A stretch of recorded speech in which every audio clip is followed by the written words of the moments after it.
June 4వ తేదీ counting కు అన్ని ఏర్పాట్లు పూర్తి చేసినట్లుగా జిల్లా ఎన్నికల అధికారి వినోద్ కుమార్ తెలిపారు. అనంతపురంలోని కలెక్టరేట్ లో ఇవాళ ఆయన జిల్లాలోని ముఖ్య అధికారులతో కలిసి మీడియా సమావేశం నిర్వహించారు. ఈ సందర్భంగా వినోద్ కుమార్ మాట్లాడుతూ జేఎన్టీయూ ప్రాంగణంలో ఎక్కడెక్కడ ఏ నియోజకవర్గాలకు సంబంధించిన కౌంటింగ్ ఉందని ఆయన వివరించారు.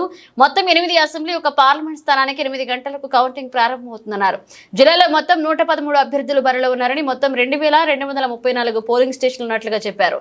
జేఎన్టీయూలో పార్లమెంట్ నియోజకవర్గం మరియు 8 అసెంబ్లీ నియోజకవర్గాలకు సంబంధించి కౌంటింగ్ కేంద్రాలను ఏర్పాటు చేయడం జరిగిందని, JNTU main building, ECE department building, administrative building లో కౌంటింగ్ చేపట్టడం జరుగుతుందన్నారు. సాధారణ ఎన్నికల కౌంటింగ్ కోసం ఎన్నికల కమిషన్ జిల్లాకు 3 పరిశీలకులను నియమించడం జరిగిందని, అనంతపురం, అర్బన్, రాప్తాడ్ అసెంబ్లీ నియోజకవర్గాలకు సంబంధించి ఎన్నికల పరిశీలకులుగా మనీష్ సింగ్, ఉరవకొండ, కళ్యాణదుర్గం, సింగనమల అసెంబ్లీ నియోజకవర్గాలకు సంబంధించి ఎన్నికల పరిశీలకులుగా సి అజయ్నాథ్, రాయదుర్గం, తాడిపత్రి, గుంతకల్ అసెంబ్లీ నియోజకవర్గాలకు సంబంధించి అజయ్ కుమార్ ను కౌంటింగ్ అబ్జర్వర్లుగా నియమించడం జరిగిందన్నారు. కౌంటింగ్ గది ఎన్నికల కమిషన్ పరిధిలో ఉంటుందని, అభ్యర్థులు ఎలాంటి ఇబ్బందులు కలిగించకుండా ప్రవర్తించాలని, ఏవైనా ఇబ్బందులు కలిగిస్తే వాయిస్ రైజ్ చేసినా బయటికి తీసుకువెళ్లడం జరుగుతుందని, ఎలాంటి సమస్య లేవనెత్తరాదన్నారు. ఇక కౌంటింగ్ సజావుగా నిర్వహించేందుకు అన్ని రకాల ఏర్పాట్లు చేశామని, కౌంటింగ్ సిబ్బందికి అన్ని శిక్షణలు ఇచ్చామని, అన్ని రకాల సందేహాలను నివృత్తి చేశామన్నారు. మీ అందరికీ తెలుసు, 4వ తేదీ మనకు కౌంటింగ్ ప్రక్రియ పొద్దున 8 గంటలకి మొదలవుతుంది. జేఎన్టీయూ అనంతపురం ఆవరణంలో 3 బ్లాక్స్లో కౌంటింగ్ ప్రక్రియ జరుగుతోంది. మెయిన్ బ్లాక్లో తాడిపత్రి, రాయదుర్గం, గుంతకల్ మరియు పార్లమెంట్ పోస్టల్ బ్యాలెట్ కౌంటింగ్ ప్రక్రియ ఉంటుంది. ఈసీ బ్లాక్లో మనకు రాప్తాడు, అనంతపురం అర్బన్, లైబ్రరీ బ్లాక్లో ఉరవకొండ, కళ్యాణదుర్గం మరియు సింగనమల ఉంటుంది. ఈ 3 బ్లాక్స్కి 3 జనరల్ కౌంటింగ్ అబ్జర్వర్స్ని ఎన్నికల కమిషన్ నియామకం చేసింది.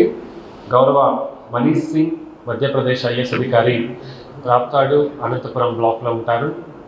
గౌరవ అజయ్ నాథ్ జా గారు, జార్ఖండ్ నుంచి వచ్చిన అధికారి, ఆయన సింగనమల, కళ్యాణదుర్గం, ఉరవకొండ బ్లాక్లో ఉంటారు.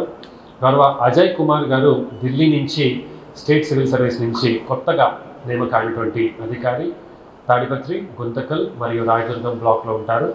పార్లమెంట్కి గౌరవ మనీష్ షా గారు మరియు అజయ్ నాథ్ జా గారు ఇద్దరు కూడా జంటిగా, అంటే జాయింట్గా అబ్జర్వర్గా కౌంటింగ్ ప్రక్రియని అబ్జర్వ్ చేస్తారు.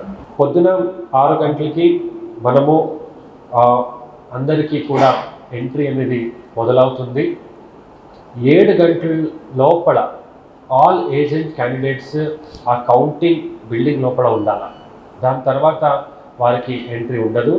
ఈ మధ్యలో 6 to 7 బ్రేక్ఫాస్ట్ అని ఉంటుంది. ఎంట్రీ, పార్కింగ్ అరేంజ్మెంట్స్, చుట్టూరు ఉన్నటువంటి శాంతి భద్రత ఏర్పాట్లు గౌరవ జిల్లా ఎస్పీ గారు అందరికీ విస్తృతంగా తెలియజేస్తారు. దీనికి మనకు జిల్లాలో 113 కంటెస్టింగ్ క్యాండిడేట్స్ ఉన్నారు. 2236 పోలింగ్ కేంద్రాలు ఉన్నాయి.